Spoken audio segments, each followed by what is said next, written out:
Hi friends, welcome to our channel. இன்றைக்கி வீடியோவில் Chennai to Goa போகிற ஒரு கம்ப்ளீட் டூர் பற்றி தான் பார்க்க போகிறோம். காரில் போகிறது அப்படின்னாக்கா 18 ஹவர்ஸ் ஆகும். ஸோ நெக்ஸ்ட்டு ட்ரெயினில் ஆப்ஷன் இருக்குது. அதுலனாக்கா தமிழ்நாடுக்குள்ளே வேளாங்கண்ணி, திருநெல்வேலி அண்ட் கோயம்புத்தூர் 3 ஆப்ஷன்ஸ் இருக்குது. சென்னையிலேருந்து போகிறதுனாக்கா பெங்களூர் போயிட்டு பெங்களூர் டு கோவா போகணும். நெக்ஸ்ட்டு பார்த்திங்கன்னா ஃப்ளைட் ஆப்ஷன்ஸ் இருக்குது. ஃப்ளைட் பார்த்திங்கன்னா 3000லேருந்து ஸ்டார்ட் ஆகும். எங்களுக்கு பெர் பர்சனுக்கு அப் அண்ட் டவுன் சேர்த்து 7000 ஆச்சு. MakeMyTrip, Goibibo, Agoda இந்த மாதிரியான ஆப்லலாம் நம்ம புக் பண்ணோம் அப்படின்னாக்கா சம் கேஷ்பேக் இருக்கும். நம்மளால் அதனால் மணியை சேவ் பண்ண முடியும். ஸோ அந்த ஆப்ஷன் இருந்தால் நீங்கள் யூஸ் பண்ணிங்க. மணி சேவ் பண்ணி போகிறதுனாக்கா ட்ரெயின் வந்து ஒரு பெஸ்ட் ஆப்ஷன். டைம் சேவ் பண்ணி போகிறதுனாக்கா ஃப்ளைட் வந்து ஒரு பெஸ்ட் ஆப்ஷன் அப்படின்னு சொல்லலாம். இப்போ வந்து நாங்கள் சென்னை ஏர்போர்ட் போயிட்டோம். எங்களுடைய ஃப்ளைட் டைமிங் பார்த்திங்கனாக்கா 9 o'clock இண்டிகோ ஃப்ளைட் தான் வந்து புக் பண்ணியிருந்தோம். இப்போ வந்து ஃப்ளைட்டுக்கு போகிறதுக்காக வேண்டி செக்கிங்லாம் முடிச்சுட்டு போயிட்டுருக்குறோம். இப்போ நாங்கள் கோவா போகிறதுக்கு ஸ்டார்ட் பண்ணிட்டோம். ஃப்ளைட்டு அப்படின்றதுனால எங்களுடைய ஃப்ளைட் வந்து 9:15க்கு ஸ்டார்ட் ஆனது. 9:15க்கு ஸ்டார்ட் ஆகி 10:15க்கு ரீச் ஆனோம். அரௌண்ட் 1 hour ஆச்சு ரீச் ஆகிறதுக்கு. அங்கே கோவாவில் பார்த்தீங்கன்னாக்கா 2 ஏர்போர்ட் இருக்குது. ஒன்று வந்து மோப்பா ஏர்போர்ட், இன்னொன்று வந்து டபோலிம் ஏர்போர்ட். மோப்பா ஏர்போர்ட் வந்து நார்த் கோவாவில் இருக்குது. டபோலிம் ஏர்போர்ட் வந்து சவுத் கோவாவில் இருக்குது. நம்ம வந்து சைட் சீயிங் வந்து நார்த் கோவாவில் அதிகமாக பார்க்குற மாதிரி இருந்தது அப்படின்னாக்கா நம்ம வந்து மோப்பா ஏர்போர்ட்டை சூஸ் பண்ணுறது பெஸ்ட் ஆப்ஷன். இல்லை சவுத் கோவா பார்க்க போகிறோம் அப்படின்னாக்கா டபோலிம் ஏர்போர்ட்டை வந்து சூஸ் பண்ணுறது ஒரு பெஸ்ட் ஆப்ஷன் அப்படின்னு சொல்லலாம். இப்போ வந்து நாங்கள் மோப்பா ஏர்போர்ட்டில் வந்து ரீச் ஆகிட்டோம். மோப்பா ஏர்போர்ட்லேருந்து நாங்கள் ரூம் புக் பண்ணியிருந்தது வந்திங்கனாக்கா கேலங்கட்டில் தான் வந்து புக் பண்ணியிருந்தோம். இங்கேருந்து வந்து கேலங்கட் ரூமுக்கு போகிறதுக்கு வந்து 2 ஆப்ஷன் இருக்குது. ஒன்று வந்து பஸ் ஆப்ஷன், இன்னொன்று வந்து கேபு. பஸ் எடுத்துக்கிட்டோம் அப்படின்னாக்கா பெர் பர்சனுக்கு 200, கேப் எடுத்துக்கிட்டோம் அப்படின்னாக்கா இங்கேருந்து அங்கே போகிறதுக்கு 2000 வந்து ஃபேர் கேட்டாங்க. ஸோ பஸ்ஸில் போகலாம் அப்படின்னு சொல்லிட்டு பிளான் பண்ணிட்டு நாங்கள் பஸ்ஸை வந்து ப்ரிஃபர் பண்ணிக்கிட்டோம். என்னோடய ஹஸ்பண்ட் பார்த்திங்கன்னா இப்போ வந்து ஒரு பஸ்லேயும் போய் கேட்டாங்க கேலங்கட் போகிறது எப்படி அப்படின்னு. அங்கே வந்து சவுத் கோவா போகிற பஸ் தான் வந்து நாங்கள் ரீச் ஆனோடனே நின்றுது. ஸோ அங்கே கேட்டுட்டு எவ்ரி 45 minutesக்கு ஒன்ஸ் தான் வந்து நார்த் கோவா போகிறதுக்கான பஸ் வரும் அப்படின்னு சொல்லியிருந்தாங்க. ஸோ அதனால் வந்து நாங்கள் டிக்கெட் வந்து எப்படின்னாக்கா ஏர்போர்ட் விட்டு வெளியில் வரும்போது அவுட் சைடில் தான் வந்து டிக்கெட் கவுண்டர் இருக்குது. அங்கே தான் வந்து நம்ம பஸ்ஸுக்கு வந்து டிக்கெட் எடுக்கணும். பஸ்ஸுக்குள்ளெல்லாம் வந்து டிக்கெட் கொடுக்க மாட்டாங்க. ஸோ அங்கே டிக்கெட் எடுத்துகிட்டு இப்போ நாங்கள் போகிறதுக்கான பஸ்ஸு வந்துடுச்சு. ஸோ அதில் ஏறி நாங்கள் வந்து ரூமுக்கு போயிட்டுருக்கோம். நாங்கள் வந்து கோவாவில் வந்து 3 night and 4 days ஸ்டே பண்ணுற மாதிரி தான் வந்து பிளான் பண்ணிட்டு போயிருந்தோம். நாங்கள் இன்ஸ்டாகிராம் பேஜில் வந்து ட்ராவல் இன் நீட் அப்படின்ற ஒரு பேக்கேஜில் தான் வந்து புக் பண்ணியிருந்தோம். ஹோட்டல், ஃபுட்டு ப்ளஸ் வந்து சைட் சீயிங்க்கான பைக்கு, இது 3மே வந்து அவங்க ப்ரொவைட் பண்ணுறாங்க. ஸோ அதில் வந்து நாங்கள் அது மூலியமாக தான் வந்து போயிருந்தோம். உங்களுக்கு அதை பற்றின டீட்டெயில் வேணும் அப்படின்னாக்கா கமெண்ட்டில் சொல்லுங்கள், நான் டீட்டெயில் சொல்கிறேன். இதுதான் வந்து எங்களுக்கு அவங்க அரேஞ்ச் பண்ணி கொடுத்துருந்த பாம் ரெசார்ட். இந்த ரெசார்ட்டில் தான் வந்து நாங்கள் ஸ்டே பண்ணியிருந்தோம். இந்த ரெசார்ட் வந்து நார்த் கோவா கேலங்கட் அப்படின்ற இடத்துல தான் வந்து இருக்குது. இந்த ரெசார்ட்லேருந்து நம்மளுக்கு வந்து நார்த் கோவா பார்க்கக்கூடிய சைட் சீயிங் எல்லாமே வந்து கொஞ்சம் கிட்ட அப்படிங்கிறதுனால வந்து எங்களுக்கு ஈஸியாக இருந்துச்சு இங்கேருந்து போகிறதுக்கு. இப்போ வந்து நாங்கள் ரூம் செக்இன் பண்ணிட்டோம்.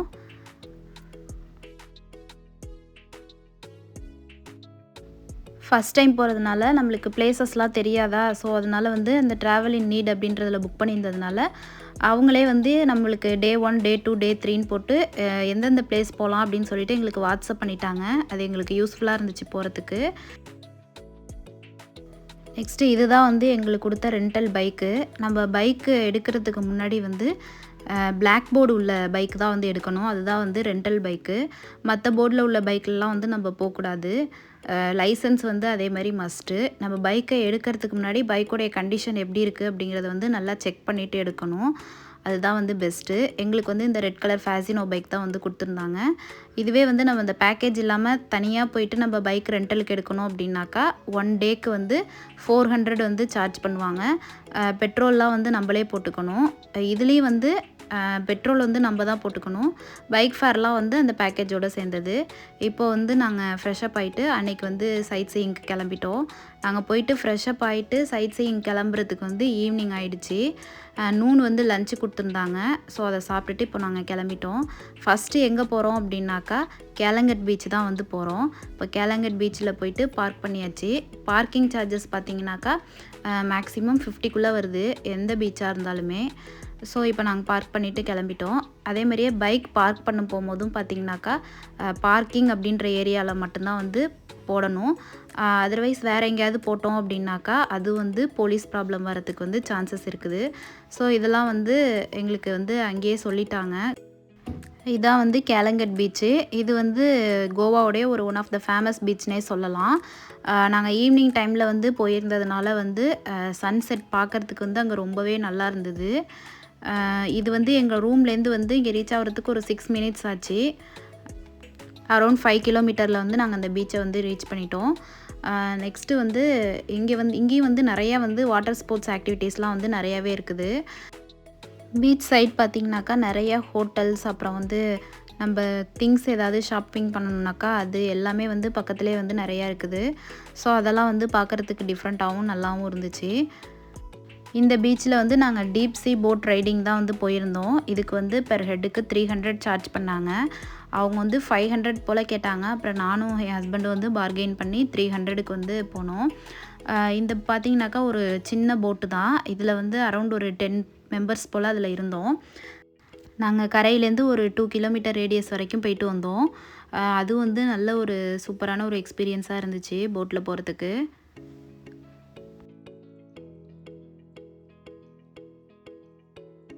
நாங்கள் போட்டிங் போயிட்டு வந்ததுக்கப்புறம் அங்கே அந்த பீச்சில் இருக்கிற ரெஸ்டாரண்ட்லாம் வந்து சும்மா வாக்கிங் போயிட்டு அப்படியே பார்த்துட்டு வந்தோம். ஃபுல்லாக வந்து சீ ஃபுட்டு, வெஜ்ஜு போத் நான்வெஜ் ரெண்டுமே வந்து அங்கே வச்சுருக்குறாங்க. அதெல்லாம் வந்து சும்மா நாங்கள் விசிட் பண்ணிவிட்டு வந்தோம். அங்கே வந்து அப்புறம் கொஞ்சம் நேரம் வந்து அந்த பீச் ஓரத்துலேயே வந்து நடந்து போயிட்டு இருந்தோம். அதுவும் வந்து பார்க்குறதுக்கு வந்து ரொம்பவே நல்லா இருந்தது. நெக்ஸ்ட்டு கேலங்கட் பீச் முடிச்சுட்டு அடுத்து வந்து பாகா பீச் தான் போகிறோம். பாகா பீச்சும் கேலங்கட் பீச்சும் வந்து கொஞ்சம் டிஸ்டன்ஸ் தான். ஒரு 2 கிலோமீட்டரில் வந்து நம்ம பாகா பீச்சை வந்து ரீச் பண்ணிடலாம்.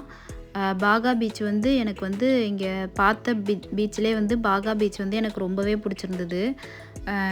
எப்படி சொல்கிறது, அங்கே வந்து நம்ம ஊர் பீச்சை விட அங்கே வந்து பார்க்குறதுக்கு வந்து ஒரு டிஃப்ரெண்ட்டான ஒரு எக்ஸ்பீரியன்ஸாக இருந்தது. இப்போ வந்து நாங்கள் பாகா பீச்சை வந்து ரீச் பண்ணிட்டோம். பைக்கை பார்க் பண்ணிவிட்டு இப்போ வந்து நடந்து போயிட்டுருக்குறோம். இதுதான் பார்த்திங்கனாக்கா பாகா பீச். அந்த சீஷோர்லெலாம் பார்த்திங்கனாக்கா நிறைய வந்து ரெஸ்டாரண்ட் வந்து எப்படின்னாக்கா ஷேக் மாதிரி போட்டிருந்தாங்க. இந்த பீச் வந்து நைட் டைமில் தான் வந்து லைட்டிங்கோட சூப்பராக இருந்தது. நம்ம கப்புள்ஸாக வரதா இருந்தாலும் சரி, அல்லது வந்து பேச்சுலர்ஸாக வரதா இருந்தாலும் சரி, ஃபேமிலியாக வரதா இருந்தாலும் இந்த பீச்சில் வந்து ஸ்பெண்ட் பண்ணுறதுக்கு வந்து ஒரு சூப்பரான ஒரு எக்ஸ்பீரியன்ஸ்னே சொல்லலாம். நல்லா இருந்தது பார்க்குறதுக்கு. இப்போ வந்து நாங்கள் ஈவினிங் போய் நைட் டைம் ஆகிடுச்சி. நைட் டைமில் பாருங்கள் இந்த மாதிரி ஒரு லைட்டிங்கோடு வந்து அந்த இடத்துல வந்து சூப்பராக இருந்தது. நெக்ஸ்ட்டு இது வந்து டே 2. மார்னிங் வந்து கொஞ்சம் நேரம் ஸ்விம்மிங் பூலில் வந்து டைம் ஸ்பெண்ட் பண்ணோம்.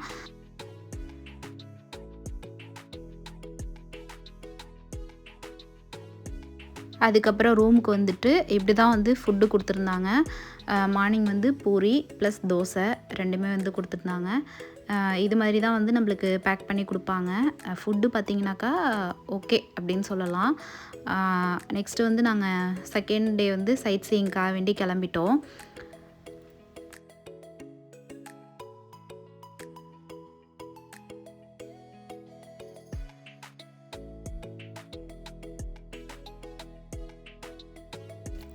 நெக்ஸ்ட் வந்து இப்போ நாங்கள் போயிருக்கிறது வந்து சின்கோரியம் பீச்சு. இதுவும் பார்த்திங்கனாக்கா ஃபுல்லாக வந்து ஒரு மாதிரி பீச் மாதிரி இருக்காது. நம்ம வந்து போட்டில் வந்து ரைட் பண்ணுற மாதிரி தான் இருக்கும். இது வந்து ஒரு சூப்பரான பிளேஸ்னே சொல்லலாம். இப்போ நாங்கள் போட் ரைட் பண்ணுறதுக்கு டிக்கெட் எடுக்க போயிட்டோம். பெர் ஹெட்டுக்கு வந்து 350 ஆச்சு. இங்கே என்னென்ன பார்க்கலாம் அப்படின்னாக்கா dolphin trip, Aguada jail, millionaire palace, fort Aguada இதுதான் வந்து பார்க்க போகிறோம். பெர் ஹெட்டுக்கு 350 சார்ஜ் பண்ணாங்க. எங்கள் 2 பேருக்கு 700 ஆச்சு. இப்போ வந்து டிக்கெட் கவுண்டர்லேருந்து டிக்கெட் எடுத்துகிட்டு போட் ஏறுறதுக்காக வேண்டி போயிட்டோம். போட் இது மாதிரி தான் இருந்துச்சு. லைஃப் ஜாக்கெட் கொடுத்துட்டாங்க. சேஃபாக தான் இருந்துச்சு எங்களுக்கு இதில் ரைட் பண்ணது. இப்போ வந்து நாங்கள் வந்து அந்த சைட் சீயிங் பார்க்குறதுக்காக வேண்டி ஸ்டார்ட் பண்ணிட்டோம். ஃபஸ்ட்டு நாங்கள் போகிற இடம் வந்து டால்ஃபின் ட்ரிப் தான் வந்து பார்க்க போகிறோம். ரொம்பவே வந்து எப்படி இருக்கும் அப்படின்ற ஒரு இதில் வந்து நாங்கள் போயிட்டுருந்தோம். நான் வந்து நினச்சி போனது என்ன அப்படின்னாக்கா, ஒரு இடத்துலையுமே வந்து இப்போ மில்லினியர் பேலஸ்னால் அந்த இடத்துல நிறுத்தி அந்த சைட் சீயிங் பார்த்துட்டு அதுக்கப்புறம் மறுபடியும் அதர் இது பார்க்கலாம் அப்படின்னு நினச்சேன். பட் ஆனால் அந்த மாதிரி கிடையாது. இது வந்து சும்மா அவுட் சைட் மட்டும்தான் பார்க்குற மாதிரி இருந்துச்சு. பாருங்கள், இதோ இதுதான் வந்து நம்ம பீச்சிலேருந்து பார்க்குற மில்லினியர் பேலஸ். இதெல்லாம் பார்த்துட்டு அப்படியே அந்த டால்ஃபின் இருக்கிற இடத்துக்கு போயிட்டோம். போயிட்டு கொஞ்சம் நேரம் வந்து அந்த இடத்துல போட்டை வந்து நிப்பாட்டி வச்சுருந்தாங்க. டால்ஃபின் ரொம்ப நேரம் கழித்து தான் வந்து எங்களுக்கு வந்தது. 2 டால்ஃபின் தான் வந்து எங்களால் பார்க்க முடிஞ்சுது. அதுக்கப்புறம் வந்து அதை பார்த்து முடிச்சுட்டு நெக்ஸ்ட்டு வந்து ஃபோர்ட் பார்க்குறதுக்காக வேண்டி போயிட்டுருக்குறோம்.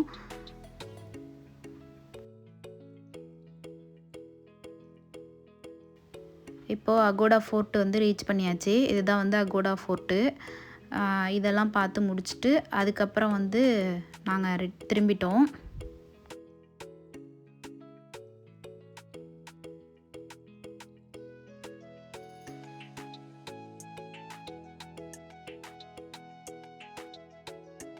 நாங்கள் வர வழியில் வந்து ஃபிஷ்ஷிங் பண்ணிக்கிட்டு இருந்தாங்க. ஸோ அதெல்லாம் பார்த்துட்டு வந்து நாங்கள் ஜாலியாக பார்த்துட்டு வந்துட்டுருந்தோம். நெக்ஸ்ட்டு வந்து நாங்கள் வந்துட்டு வெளியில் வந்துட்டு பைக் எடுத்துகிட்டு அந்த அகோடா ஃபோர்ட்டு, ஜெயிலு இதெல்லாம் பார்க்குறதுக்காக வேண்டி உள்ளே போய் பார்க்குறதுக்காக வேண்டி பைக்கில் போயிட்டுருக்குறோம். இந்த ஃபோர்ட்டுக்கு வந்து 2 வீலர் பார்க்கிங் 1 ஹவருக்கு 50 ருபீஸ் சார்ஜ் பண்ணாங்க. அதுக்கு மேலேனாக்கா எக்ஸ்ட்ரா 50 ருபீஸ் ஆகும். இப்போ வந்து நாங்கள் ஃபோர்ட்டுக்கு வந்து ரீச் ஆகிட்டோம். இதான் வந்து அகோடா ஃபோர்ட்டுடைய என்ட்ரன்ஸு. இங்கேயும் பார்த்தீங்கன்னாக்கா பெர் பர்சனுக்கு 200 சார்ஜ் பண்ணாங்க. அது வந்து இப்போ கோவானாக இருந்தால் அதுக்கு தகுந்த மாதிரி சார்ஜ் பண்ணுறாங்க. இதுவே வந்து சிட்டிசனாக இருந்தால் அவங்களுக்கு ஒரு மாதிரி சார்ஜ் பண்ணுறாங்க. அந்த மாதிரி வந்து சார்ஜ் வந்து மாறும். இந்த அகோடா ஃபோர்ட் வந்து மார்னிங் 10 to 8 o'clock வரைக்கும் வந்து திறந்துருக்கும். இப்போது என்ட்ரி ஃபீஸ் பே பண்ணதுக்கப்புறம் ஹேண்டுக்கு பேண்ட் கொடுத்தாங்க. அதை போட்டுட்டு நாங்கள் உள்ளே போயிட்டோம். பாருங்கள், இதான் வந்து அகோடா ஃபோர்ட்டோடைய வியூ வந்து எவ்வளோ சூப்பராக இருக்குது அப்படின்னு. இது வந்து கோவாவுடைய ஒரு ஹிஸ்டாரிக்கல் பிளேஸு. இந்த அகோடா ஃபோர்ட் வந்து 17th centuryயில் போர்ச்சுகீஸ் ஆளுமையில் தான் வந்து கன்ஸ்ட்ரக்ட் பண்ணியிருக்காங்க. இதுக்கு எங்கே இருக்குது அப்படின்னாக்கா அந்த சிங்க்வேரியம் பீச்சுக்கிட்டே தான் வந்து இருக்குது. நம்ம ஃபோர்ட்லேருந்து வந்து அந்த சிங்க்வேரியம் பீச்சை வந்து பார்க்கலாம். அந்த மாதிரி தான் இருக்குது. இது உள்ளேயே வந்து தான் ஜெயிலு அப்புறம் மியூசியம் எல்லாமே வந்து உள்ளேயே இருக்குது. இது உள்ளே வந்து ஒரு லைட் ஹவுஸும் இருக்குது. இதான் வந்து அந்த ஃபோர்ட்லேருந்து வந்து அந்த பீச்சை பார்க்கக்கூடிய அந்த பிளேஸு. அந்த எட்ஜில் நின்று பார்த்தோம் அப்படின்னாக்கா அந்த பீச் வந்து சூப்பராக ஒரு சைட் சீயிங்க்கு வந்து நல்லா இருந்துச்சு பார்க்குறதுக்கு.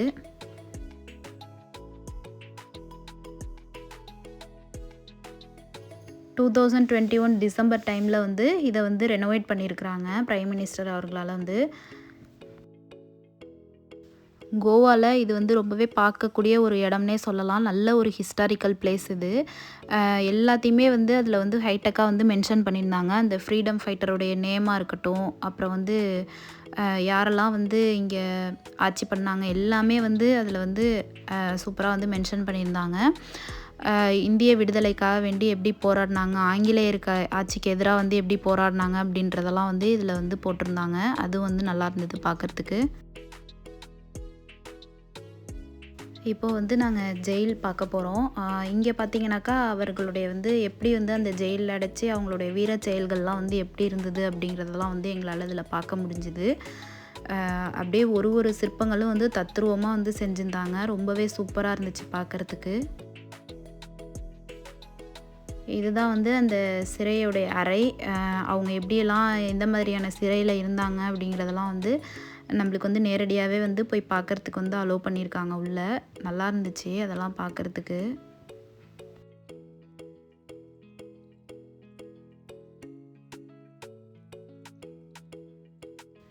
இப்போ வந்து அந்த ஜெயில் எல்லாத்தையுமே பார்த்துட்டு வந்து இப்போ நாங்கள் வெளியில் வந்துட்டோம். அங்கேயே உள்ளே பார்த்தீங்க அப்படின்னாக்கா வந்து சர்ச்சு ஒன்று இருந்தது. உள்ளே போயிட்டு அதெல்லாம் வந்து கொஞ்ச நேரம் பார்த்தோம்.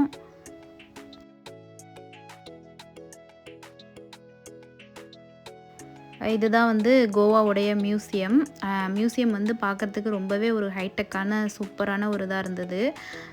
உள்ளே போனோன்னே வந்து கோவாவுடைய கல்ச்சர் எப்படி இருந்தது ஃபஸ்ட்டெல்லாம் எல்லாமே வந்து டீட்டெயிலாக போட்டிருந்தாங்க.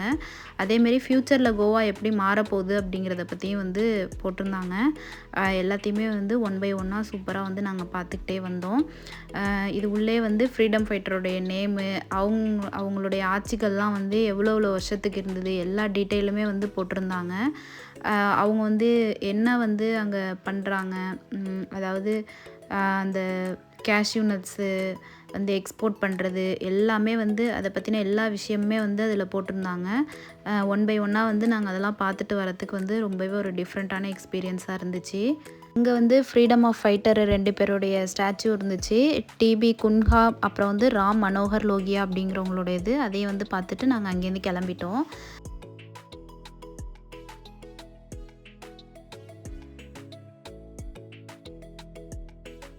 நெக்ஸ்ட்டு நாங்கள் போனது வந்து அஞ்சுனா பீச் தான் வந்து போயிருந்தோம். அங்கேயும் பார்த்தீங்கன்னாக்கா கேலங்கட் பீச் எப்படி இருந்ததோ அதே மாதிரி தான் இருந்தது. இதுவும் ஈவினிங் டயத்தில் போனதுனால பார்க்குறதுக்கு வந்து சூப்பராக இருந்துச்சு. இங்கே வந்து வாட்டர் ஸ்போர்ட்ஸ்லாம் எதுவுமே இல்லை, ஒன்லி வந்து போட் ரைடிங் மட்டும்தான் இருந்தது. ஸோ நாங்கள் அதை பார்த்துட்டு பக்கத்தில் வந்து அஞ்சுனா ஃப்ளீ மார்க்கெட் இருந்தது, அங்கே போகலான்னு சொல்லிட்டு அங்கே போயிட்டோம். அந்த மார்க்கெட்டில் பார்த்திங்கனாக்கா ஃபுல்லாக வந்து கோவான் ஜுவல்ஸ் தான் வந்து நிறைய இருந்தது. அவங்க யூஸ் பண்ணுற ஜுவல்ஸ் எல்லாம் எப்படி இருக்கும் அப்படின்றதெல்லாம் வந்து நிறையா இருந்தது. நம்ம பர்ச்சேஸ் பண்ணுறதுனா பண்ணிக்கலாம். கொஞ்சம் எனக்கு காஸ்ட்லியாக இருந்த மாதிரி இருந்தது. ஹேண்ட்பேக், அப்புறம் வந்து பர்ஸு, அப்புறம் வந்து ஆன்க்லெட்டு, அப்புறம் கைக்கு போடுற ப்ரேஸ்லெட்டு, நெக் செட்டு, ஸ்டட்டு, அப்புறம் கோவான் யூஸ் பண்ணுற அந்த ட்ரெஸ்ஸஸ்ஸு, அவங்க போடுற மாதிரியான ட்ரெஸ்ஸஸ்ஸு, அது மாதிரி வந்து மார்க்கெட் ஃபுல்லாக வந்து நிறைய ஐட்டம்ஸ்லாம் இருந்தது. ஸோ பர்ச்சேஸ் பண்ணுற ஐடியா இருந்தது அப்படின்னாக்கா வந்து நம்ம அங்கே கூட பர்ச்சேஸ் பண்ணிக்கலாம். நாங்கள் அந்த மார்க்கெட்டில் பர்ச்சேஸ் பண்ணி முடிச்சுட்டு ரூமுக்கு போயிட்டு திரும்ப அன்றைக்கி நைட்டு 12 என் ஹஸ்பண்டுக்கு பர்த்டே அப்படிங்கிறதுனால நாங்கள் பாகா பீச்சில் தான் வந்து செலிப்ரேட் பண்ணியிருந்தோம். ரொம்பவே சூப்பராக இருந்துச்சு. அங்கேயே கேக் கட் பண்ணிவிட்டு சூப்பராக வந்து செலிப்ரேட் பண்ணியிருந்தோம். அப்புறம் மார்னிங் எழுந்திரிச்சு திரும்ப ஃப்ரெஷ்அப் ஆகிட்டு பர்த்டே அப்படிங்கிறதுனால வந்து ஒரு கோயிலுக்கு போகலாம் அப்படின்னு சொல்லிட்டு பிளான் பண்ணியிருந்தோம். நாங்கள் 3rd டே ஃபுல்லாக பார்த்திங்கனாக்கா சவுத் கோவா தான் வந்து கவர் பண்ணியிருந்தோம். ஸோ சவுத் கோவாவில் ஃபஸ்ட்டு நாங்கள் போனது வந்து மாதேஷி டெம்பிள் அப்படிங்கிற ஒரு சிவன் டெம்பிளுக்கு தான் வந்து போயிருந்தோம். ஃபஸ்ட்டு வந்து எங்களுக்கு கொஞ்சம் ரூட்டு வந்து கொஞ்சம் கன்ஃபியூஷன் ஆணுச்சு. அதனால் வந்து வேறு கோயிலில் போயிட்டு ரீச் ஆகிட்டு அங்கே உள்ளவங்கள்ட்ட வந்து திரும்பி ரூட்டு கேட்டு அப்புறம் மாங்கேஷி டெம்பிளுக்கு வந்து நாங்கள் ரீச் ஆனோம். டெம்பிள் பார்க்குறதுக்கு வந்து ரொம்பவே சூப்பராக இருந்துச்சு, டிஃப்ரெண்ட்டாகவும் இருந்தது. ஏன்னா ஃபஸ்ட்டு நாங்கள் போன கோவா டெம்பிள் வந்து இதுதான். இப்போ ரீச் ஆகிட்டு நாங்கள் அர்ச்சனைக்கான ஜாமான்லாம் வாங்கிட்டு இப்போ கோயிலுக்குள்ளே போயிட்டோம். நாங்கள் வந்து மத்தியான டயத்தில் உச்சிக்கால பூஜைக்கு போயிருந்ததுனால வந்து வெளியில் வந்து கண்ணாடி வச்சு உள்ளே வந்து சாமிக்கு வந்து ஒளி தெரிகிற மாதிரி பண்ணியிருந்தாங்க. அது வந்து பார்க்குறதுக்கே டிஃப்ரெண்ட்டாக இருந்தது. நான் இது வரைக்கும் எந்த கோயிலையுமே அந்த மாதிரி பார்த்ததில்ல. இந்த கோயிலில் பார்த்தது வந்து ரொம்பவே வந்து சூப்பராக இருந்துச்சு. பாருங்கள் எப்படி வந்து அந்த ஒளியில் வந்து சாமியோட முகம் வந்து அழகாக தெரியுது அப்படின்ட்டு.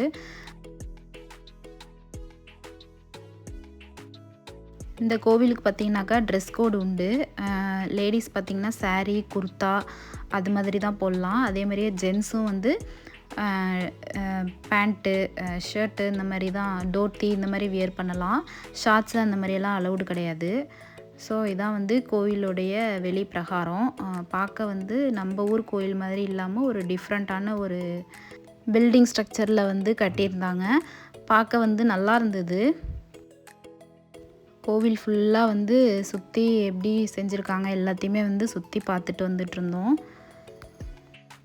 உள்ளே வந்து இன்னும் 2 சாமியோடைய ஸ்டாச்சு இருந்தது. நெக்ஸ்ட்டு அதுக்கு போயிருந்தோம். அங்கே பார்க்குறதுக்கு வந்து கற்பனை சாமி மாதிரி தான் இருந்தாங்க. அப்புறம் உள்ளே போயிட்டு நாங்கள் சாமி கும்பிட்றதுக்காக வேண்டி போயிருந்தோம்.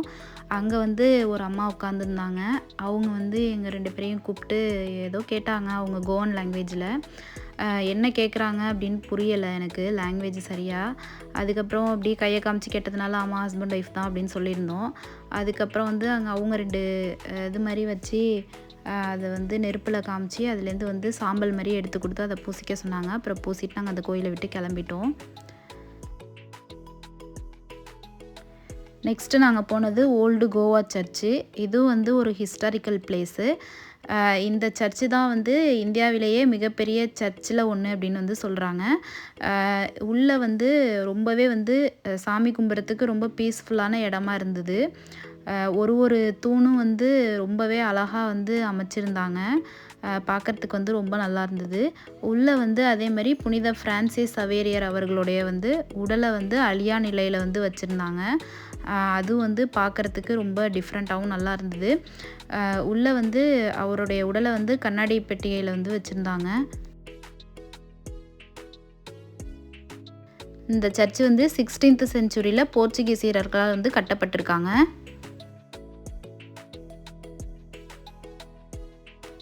இந்த சர்ச்சுக்குள்ளேயும் வந்து சின்னதாக வந்து மியூசியம், அப்புறம் லைட் ஷோ இதெல்லாம் வந்து வச்சுருந்தாங்க.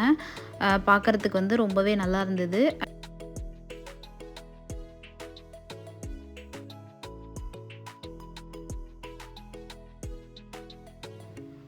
குழந்தை இயேசு பிறப்புடைய வரலாறு இதெல்லாமும் வச்சுருந்தாங்க. சர்ச்சு பார்க்குறதுக்கு ரொம்பவே நல்லா இருந்தது.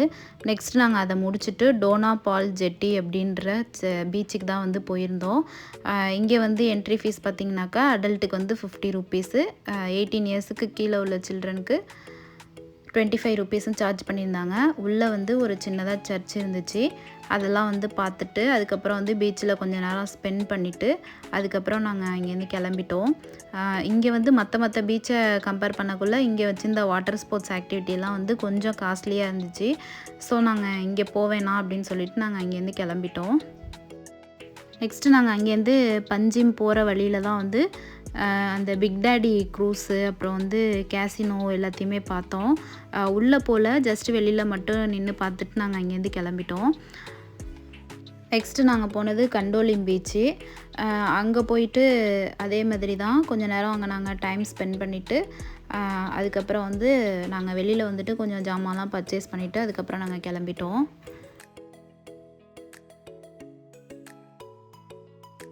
இது வந்து 4th day morning, last day தான் எங்களுக்கு.